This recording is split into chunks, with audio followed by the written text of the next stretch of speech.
My name is Dr. Anthony Levatino. I'm a practicing obstetrician-gynecologist, and I performed over 1,200 abortions. Today I'm going to describe a first trimester medical abortion.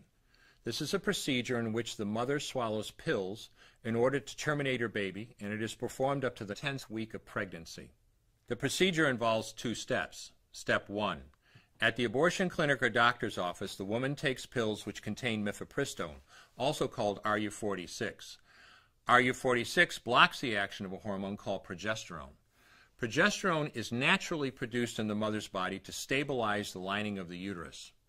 When RU46 blocks progesterone, the lining of the mother's uterus breaks down, cutting off blood and nourishment to the baby, who then dies inside the mother's womb. It is important to note that even after it has been taken, it is possible to reverse the effects of RU46 and save the baby if progesterone is administered. The sooner, the better. Step 2. 24 to 48 hours after taking RU46, the woman takes misoprostol, also called Cytotec, that is administered either orally or vaginally.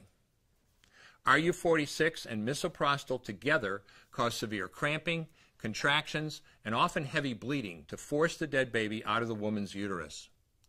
The process can be very intense and painful, and the bleeding and contractions can last from a few hours to several days. While she could lose her baby anytime and anywhere during this process, the woman will often sit on a toilet as she prepares to expel the child, which she will then flush. She may even see her dead baby within the pregnancy sac. At 9 weeks, for example, the baby will be almost an inch long, and if she looks carefully, she might be able to count the fingers and toes.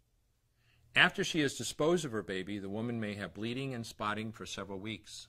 Bleeding lasts, on average, 9 to 16 days. 8% of women bleed more than 30 days, and 1% require hospitalization because of heavy bleeding. The failure rate increases as the pregnancy progresses. If failure occurs, she will usually be offered a surgical abortion.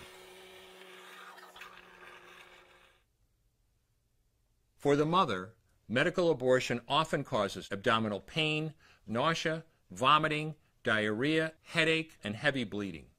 Maternal deaths have occurred, most frequently due to infection and undiagnosed ectopic pregnancy.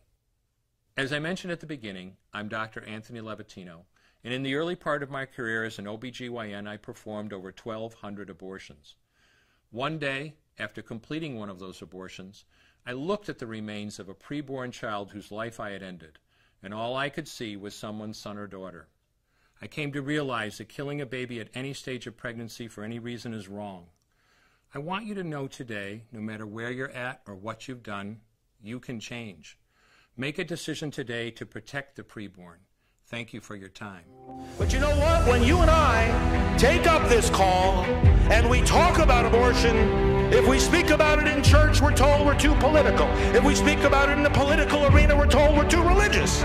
If we speak about it in the world of the media, it's too disturbing. In the world of business, it's too distracting. In the world of education, it's too controversial. In the streets, it's too disruptive. So abortion, if abortion is wrong, where do we go to say so? We go into the churches, we go into politics, into the media, into business, into education, and into the streets.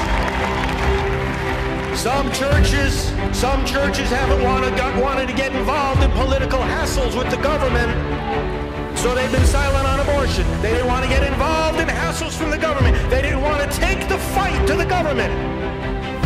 So now with the HHS mandate, the government took the fight to them. And when it comes to that mandate, we've got a simple message.